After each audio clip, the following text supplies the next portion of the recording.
Good evening. I'm Roger Juan Maldonado, President of the New York City Bar Association. It is my honor and pleasure to welcome you here tonight for this very special presentation of honorary membership to Loretta Lynch. I'm sure you've all heard the saying that there is an old Chinese curse that goes, "May you live in interesting times." I Googled it, and unfortunately, it's apocryphal. There is no relationship between that saying and China whatsoever. That said, I think there is no question that we indeed are living in very interesting times. And unfortunately, that's true because the rule of law has been stress tested over the last period of time in ways that have seldom occurred before. The concept of the rule of law is not just relevant to, but is at the core of tonight's proceedings. We are here to celebrate Loretta Lynch's career-long dedication to and accomplishments in both supporting and strengthening the rule of law.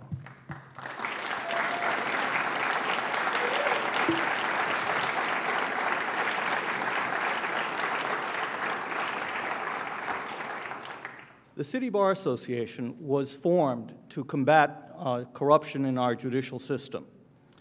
As we approach our 150th anniversary, 2020, I submit that there's no better time than now and going forward through our celebration to reaffirm our commitment to the fundamental purpose of upholding the rule of law. And among the lessons that we've learned over these last 150 years is that the rule of law is not something that you support from one day to the next and you think about it and you do something else. Rather, it is a constant commitment, and no better exemplified than by our honoree. It is a lifelong endeavor that we as members of this association, indeed all attorneys, we must do what is necessary to live up to our duty as officers of the court, to serve as stewards of the legal profession. And we can only do so by abiding by the rule of law. This brings me, fortunately, to Judge Kiyo Matsumoto, who will introduce our distinguished guest. I can think of no one more appropriate to honor Ms. Lynch on behalf of the City Bar Association than the chair of our Honors Committee, and we have several of the Honors Committee members here with us tonight. Thank you to all members of the committee.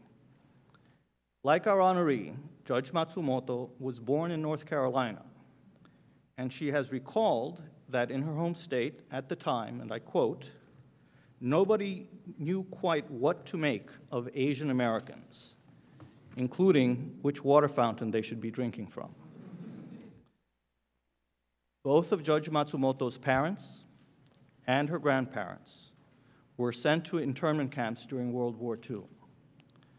The observation made by Judge Matsumoto's parents that there were few Asian American lawyers to contest the government internment policies during World War II was on Judge Matsumoto's mind when she decided that she wanted to become a lawyer. And we are so glad that you did. It is my pleasure to turn the podium over to the Honorable Kiyo A. Matsumoto, United States District Court Judge for the Eastern District of New York.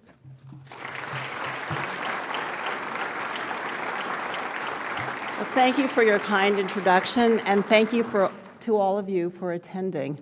I do want to also thank the members of the Honors Committee and explain to you why we also enthusiastically recommended Loretta Lynch for this award. Loretta was a young girl in Durham, North Carolina in the late 1960s when she commenced her lifelong dedication to serving her community, seeking equal justice for all, and enhancing the rule of law. She was descended from generations of Baptist ministers, and her great-great-grandfather was a free African American who sacrificed his own freedom when he fell in love and married a woman who was still a slave. Loretta heard how her grandfather, a sharecropper and pastor, assisted African American men who feared injustice, and he helped them move north away from the racist Jim Crow laws of the 1930s. Loretta's father was a Baptist minister, and he brought Loretta along to the local courthouse to bear witness to legal proceedings involving members and neighbors of his community. As a young girl, Loretta's brilliance and precociousness were evident, but not readily accepted. When Loretta achieved a high score on a school exam, her teachers suspected her of cheating, and she was required to retake the test. Loretta retook the test, and she scored even higher a second time. And despite having the best grades in her high school, Loretta's school was not ready to bestow the honor of valedictorian on Loretta, a young black woman. So the high school decided that Loretta would share the honor with 2 other students. Subsequently, Loretta made her own move north to attend Harvard College, where she earned a BA in English and American Literature, and thereafter her JD from Harvard Law School. It is not surprising that Loretta was a member of the Harvard Legal Aid Bureau, a cheerleader, and a choir alto. After cutting her litigation teeth at Cahill, Gordon, and Rindell, reportedly working so hard that she passed out from exhaustion and dehydration, Loretta commenced her career in public service. And that was an illustrious career indeed. In 1990, Loretta joined the U.S. Attorney's Office for the Eastern District of New York. She prosecuted a wide range of cases, including violent crimes and narcotics cases.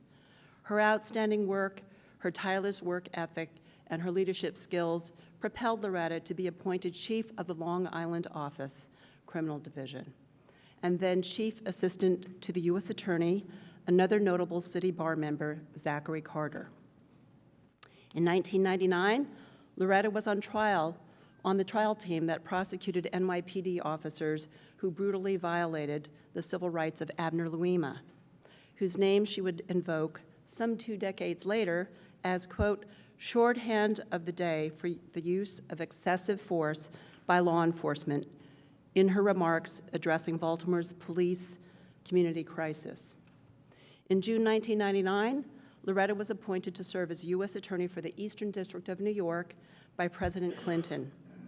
Under Loretta's stewardship, the office prosecuted many cases, among them Benihana founder Rocky Aoki for insider trading, and she announced a sweeping indictment of 45 members and associates from New York, New Jersey, and Florida of the Genovese, Gambino, Bonanno, Colombo, and Lucchese organized crime families. Loretta's tenure as U.S. Attorney lasted until the new presidential administration in 2001, when she returned to private practice at Hogan and Hartson. It was then that Loretta turbocharged her participation in the New York City Bar Association. She served on dozens of committees, including the Judiciary, Criminal Law, the Criminal Justice Council, the Environmental Law, and the Executive Committees, and finally, the one that seems to have captured her heart, the committee overseeing the Cyrus R. Vance Center for International Justice. Along with then City Bar President Evan Davis, who's here tonight, and the previous president, Michael Cooper, Loretta was instrumental in launching the South African Legal Fellows Program, through which Black South African lawyers would work for a year at a major New York law firm.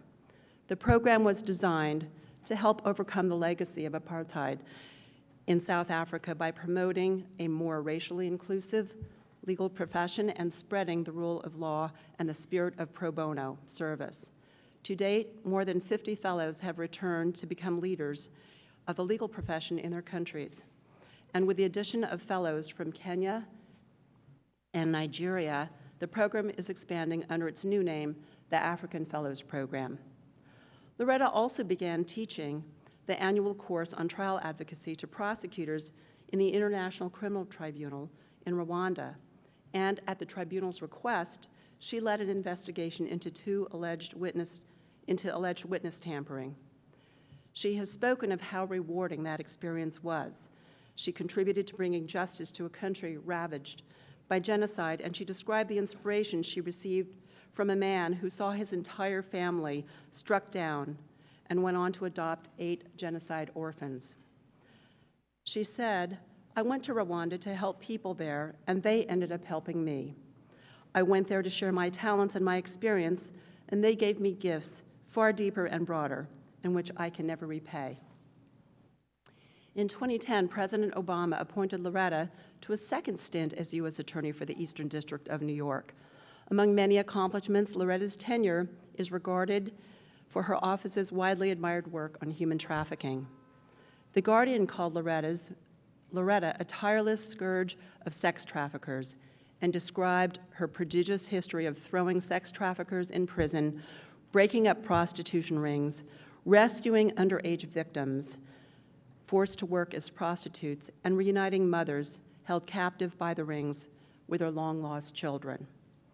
During Loretta's tenure, the office also prosecuted political corruption cases and tried the largest number of terrorism cases nationwide. In nominating Loretta for her second term as Eastern District U.S. Attorney, President Obama remarked that Loretta might be the only lawyer in America who battles mobsters, drug lords, and terrorists, and still has the reputation for being a charming people person. In 2014, President Obama nominated Loretta to succeed Eric Holder as Attorney General of the United States. President Obama's earlier observations about Loretta's unique combination of steely resolve and charm proved to be accurate. Not only did Loretta comport herself with trademark grace, intelligence, and poise during her Senate confirmation hearing, she enjoyed the tremendous support of many former colleagues, friends, and family members, and current and former sisters from her sorority Delta Sigma Theta. They made quite an impression. When Loretta was sworn into office in April 2015, she was the first African-American woman, the second African-American after Eric Holder, and the second woman after Janet Reno to serve as Attorney General of the United States. Loretta served with distinction as Attorney General of the United States from 2015 until January 2017. In addition to high-profile terrorism, narcotics, and public corruption cases, Loretta oversaw the investigation of the tragic church shooting in Charleston, South Carolina, and the Orlando nightclub shooting, and the most sweeping mafia prosecutions in New York City history, involving 7 organized crime families. Upon her appointment, Loretta skillfully navigated some of the most combustible and polarizing issues in America, involving law enforcement and race, brought to the fore by the deaths of Eric Garner in New York, Laquan McDonald in Chicago, and Freddie Gray in Baltimore. Loretta worked tirelessly to improve relations between the police and the communities they were charged with protecting. Following the death of Freddie Gray, the Justice Department investigated the practices of the Baltimore Police Department.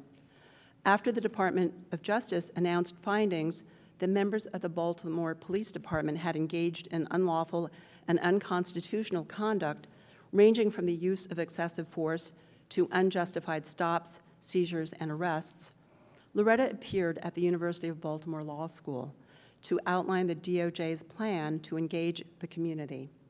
She observed that in talking with local leaders, protesters, and police officers, that I heard the same refrain, I love my city and I want to make it better. She continued, we as a nation have at long last begun to hear the voices of those who do not feel protected by the police, who feel singled out because of where they live or what they look like. We have at long last begun to understand the unique stresses and dangers that our law enforcement officers face as they work to address violent crime, drug abuse, human trafficking, and so many of the other ills that afflict our communities. We have begun to understand that we all have a role to play in strengthening our communities, reducing crime, and improving trust. In short, we have at long last begun to recognize one another's common humanity, to see each other as we really are, not as we assume each other to be. After leading the Eastern District's multi-year investigation into corruption in global soccer's governing body as the U.S. Attorney, and soon after starting as Attorney General of the United States, Loretta Lynch and her Eastern District U.S. Attorney successors, Kelly Currie and Robert Capers, announced 2 successive indictments of 16 top FIFA officials charged with engaging in rampant, systemic, and deep-rooted corruption. Loretta's stellar career and her multiple titles reflect her deep commitment to protecting and improving the lives of all Americans. U.S. Attorney for the Eastern District of New York, not once, but twice. Law firm partner, Attorney General of the United States. These titles are all impressive, but Loretta is the only person in the entire world who has been named by Marvel Comics as a superhero known as the FIFA Slayer. And there she is.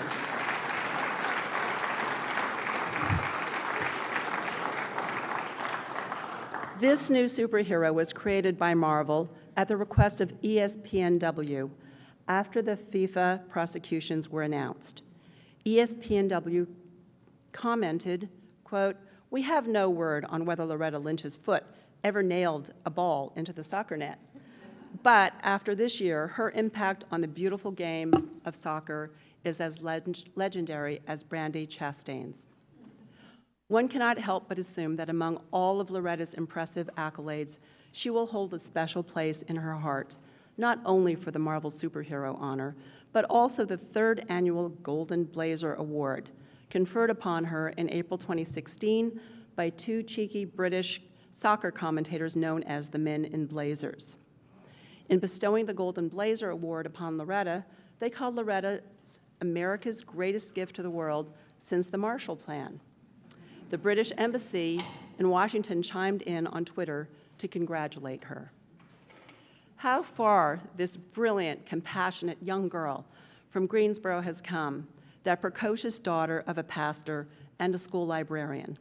From her earliest years, Loretta learned and lived the values of close family, service to one's community and country, and the pursuit of equal justice and the rule of law, not only through abstract concepts found in law textbooks, but by sitting in court with her father and witnessing the law's application in real time to living and breathing people. That child became the woman who would say, decades later, at a Vance Center forum, one of the pillars of the legal profession should be to provide assistance to those who do not have the means to afford it, because it is not just a constitutional right, as it is for us, but a fundamental human right. If you really believe in the rule of law, then there are really no boundaries, geographic or otherwise. Like Loretta Lynch, the New York City Bar Association, since its early days, has been dedicated to the highest ideals of our justice system. After nearly 150 years, the City Bar endures and contributes to the public good thanks to its members and recognizes and celebrates the lawyers who emerge as leaders of their generation. You may be wondering how special is the award of the honorary membership in the New York City Bar Association. I submit as evidence with no further comment a small sampling of those who have received this award before Loretta. William Howard Taft, Benjamin Cardozo, Charles Evan Hughes, Franklin Delano Roosevelt, Felix Frankfurter, Learned Hand, Dag Hammarskjöld, Earl Warren, Warren Burger, Thurgood Marshall, William Brennan, Marion Wright Edelman, Harry Blackman, Cyrus Vance, William Rehnquist, Judith Kay, and Jack Greenberg. To this illustrious list, it is our great pleasure this evening to add the name of Loretta Lynch. Congratulations, Loretta.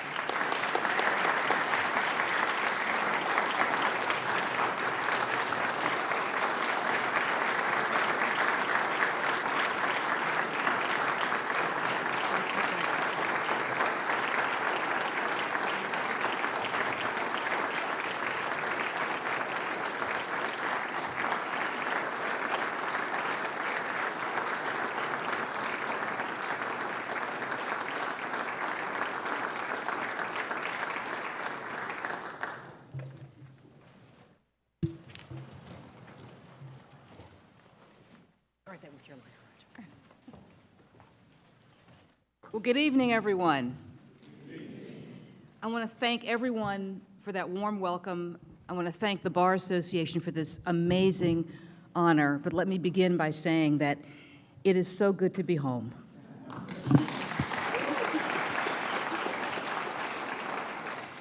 President Maldonado, let me thank you not just for the warm welcome that I've received from you this evening, but from your leadership of this outstanding organization.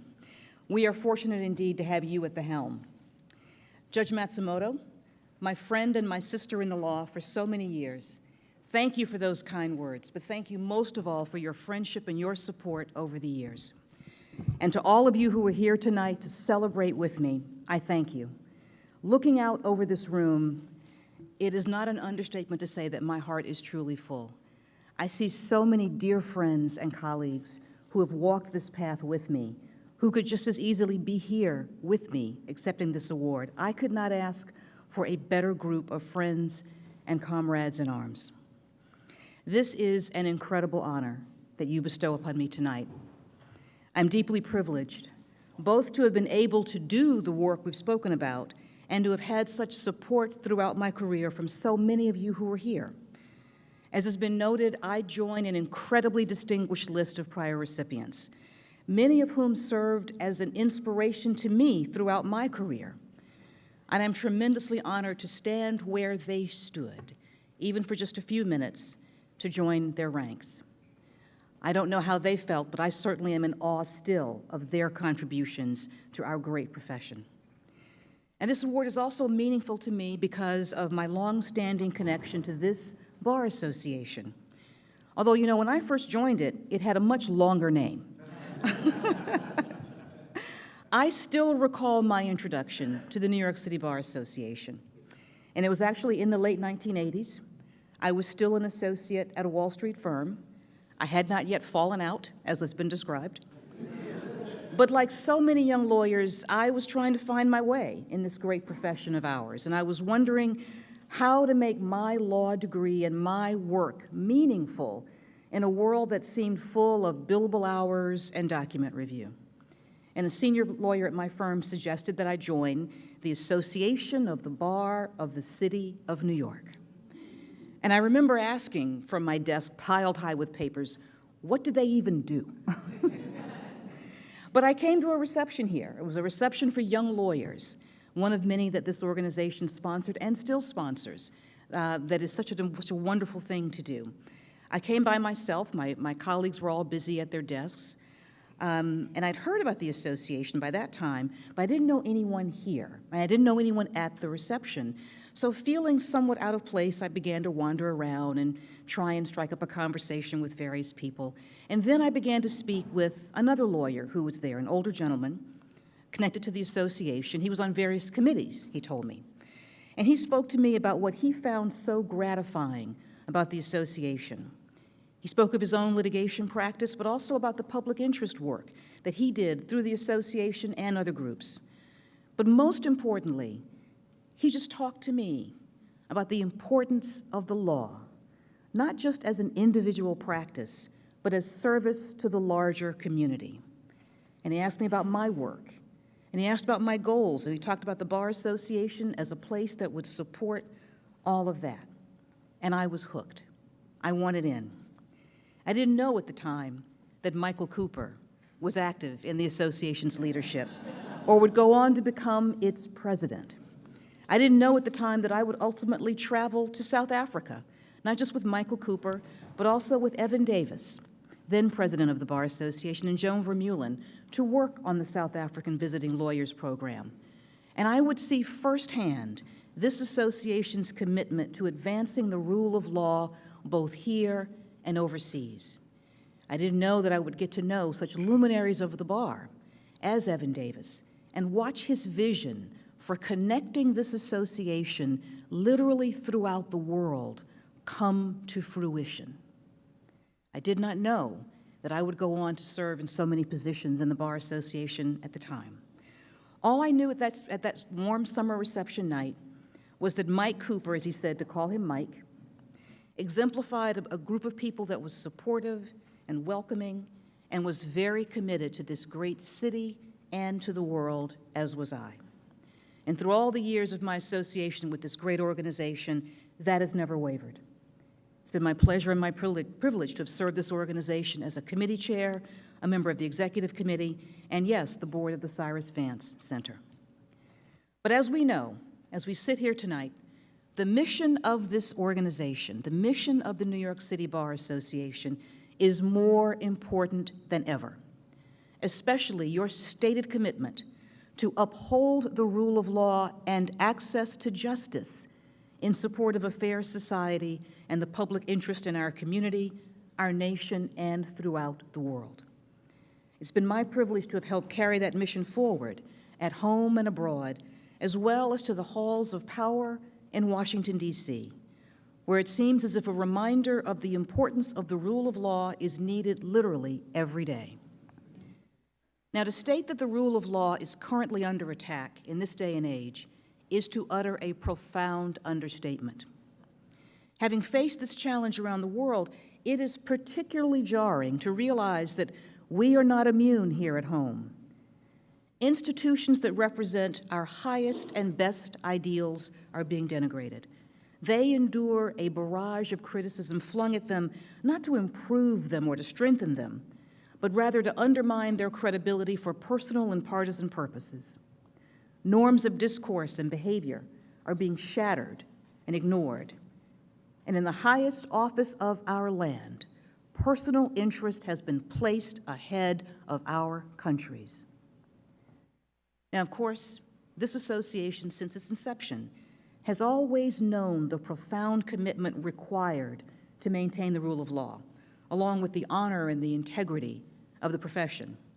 Indeed, you were founded in the post-Civil War widespread abdication of professional ethics and standards and the corruption that ensued from that.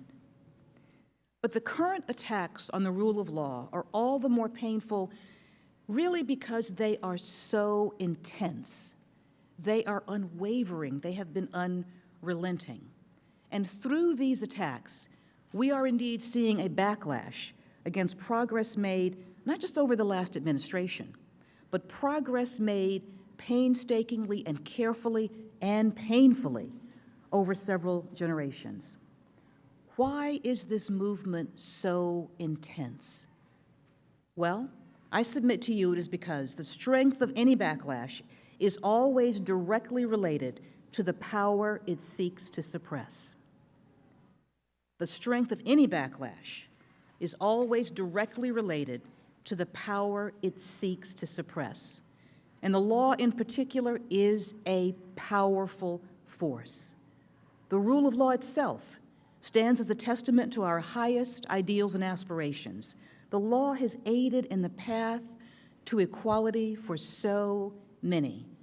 I stand before you a beneficiary of many of those efforts. Time and again, it is the law that we have used to face down tyranny. It is the law that we have used to uplift the oppressed. And when we achieve true access to justice, we see people here and around the world find their voice, reaffirm their humanity, and take control of their destiny. And while the law has not always been used to uplift all voices, let us not forget what we have accomplished, just in our own brief time here. In the war on terror, we have worked to safeguard our nation in a manner consistent with our Constitution. We have done that. And although we're not done, we have looked at our criminal justice system and begun to face the inequities it has wrought. We have done that.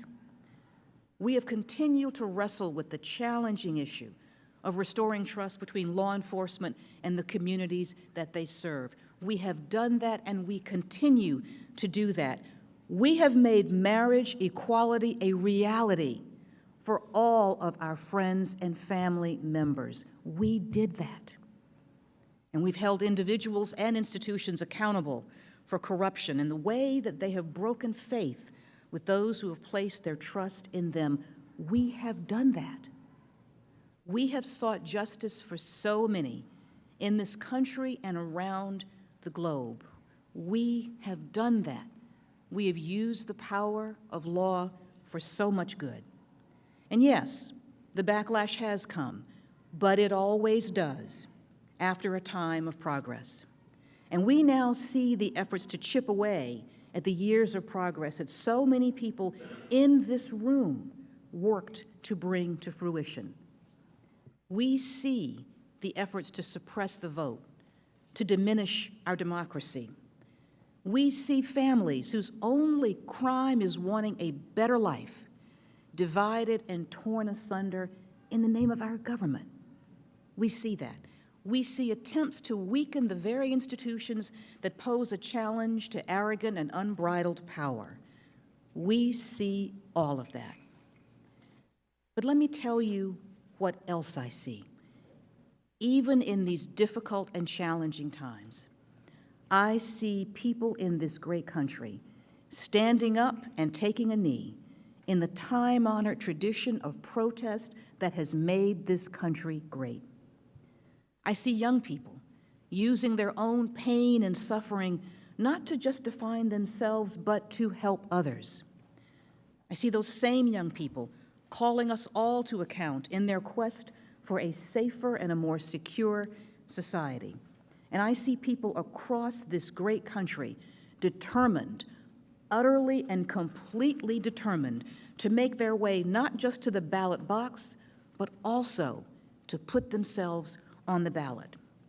And I see that the world still looks to us as an example of leadership in the past, but also now as an example of how to hold on to the precious freedoms that we've achieved. Because these are indeed challenging times.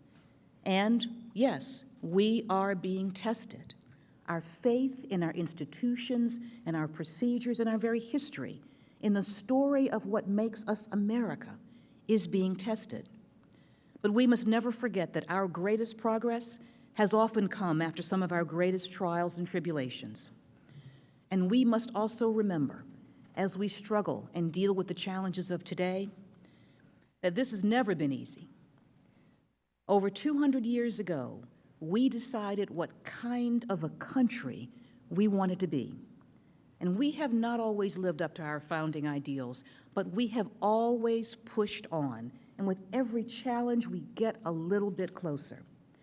We've held the truth of the equality of all men to be self-evident.